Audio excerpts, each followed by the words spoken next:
ایک زمانے کی بات ہے، ایک خوبصورت سرسبز و شاداب وادی میں ایک چھوٹا سا گاؤں آباد تھا جس کا نام تھا نورستان۔ یہ گاؤں اپنی سادگی، محبت اور خوبصورتی کے لیے مشہور تھا۔ یہاں کے لوگ سیدھے سادے تھے، نہ کوئی چالاکی نہ لالچ، سب مل جل کر رہتے تھے۔ لیکن نورستان کے قریب ایک مقام ایسا تھا جہاں کسی کو جانے کی اجازت نہ تھی۔ وہ جگہ تھی دھڑکن پھلوں کا باغ۔ یہ نام سن کر ہی لوگ چونک جاتے، کیونکہ کہا جاتا تھا کہ اس باغ کے پھل عام پھلوں کی طرح نہیں ہوتے، وہ دھڑکتے تھے جیسے دل دھڑکتا ہے۔ ان پھلوں میں زندگی ہوتی تھی، جادو ہوتا تھا، شفا ہوتی تھی، لیکن یہ پھل ہر کسی کو نہیں ملتے تھے۔ صرف وہی شخص انہیں حاصل کر سکتا تھا جس کا دل پاک، نیت صاف اور ارادہ سچا ہو۔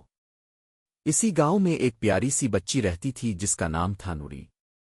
نوری یتیم تھی، اس کے ماں باپ ایک حادثے میں انتقال کر گئے تھے جب وہ بہت چھوٹی تھی۔ وہ اپنی نانی اماں کے ساتھ رہتی تھی۔ نوری نہایت نیک، خدمت گزار اور محبت کرنے والی لڑکی تھی۔ وہ سب کی مدد کرتی، بوڑھوں کے کام کرتی، بچوں کو پڑھاتی اور نانی اماں کا خوب خیال رکھتی۔ نوری کی نانی اماں بہت کمزور ہو گئی تھیں۔ انہیں اکثر سانس لینے میں تکلیف ہوتی، کھانسی کا دورہ پڑتا اور چلنے پھرنے سے قاصر ہو جاتی۔ نوری دن رات ان کی خدمت میں لگی رہتی۔ ایک دن اچانک پورے نورستان میں قحط پڑ گیا۔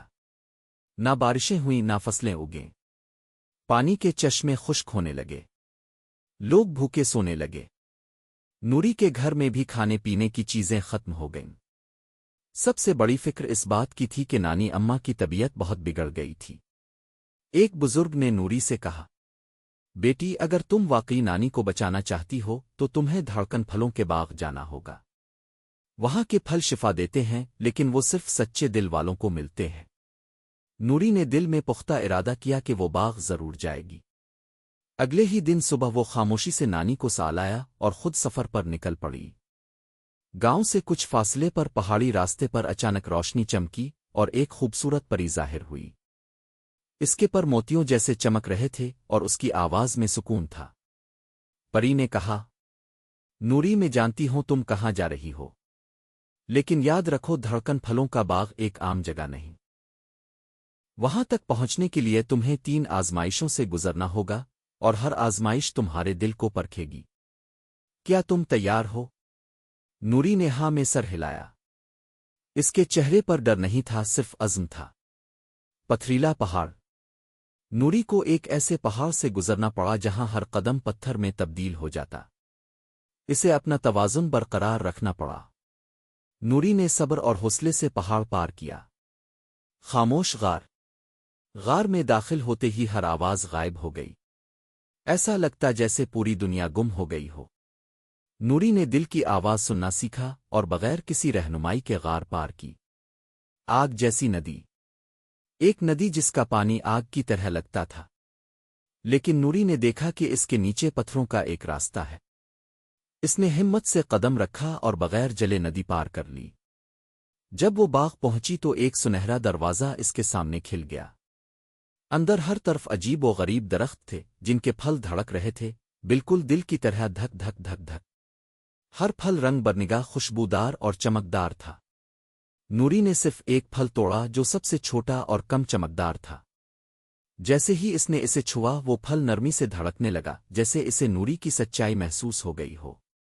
اسی وقت پری دوبارہ ظاہر ہوئی۔ نوری، تم چاہو تو زیادہ پھل لے سکتی ہو، لیکن یاد رکھو تمہیں اپنی نیت ثابت کرنی ہے۔ نوری نے جواب دیا، مجھے صرف اپنی نانی کی جان بچانی ہے، میں دوسروں کا حق نہیں لینا چاہتی۔ پری بہت خوش ہوئی اور کہا، تمہاری سچائی نے اس باغ کو جگہ دیا ہے۔ اب سے یہ باغ ہر سال نورستان کے لیے کھلا رہے گا۔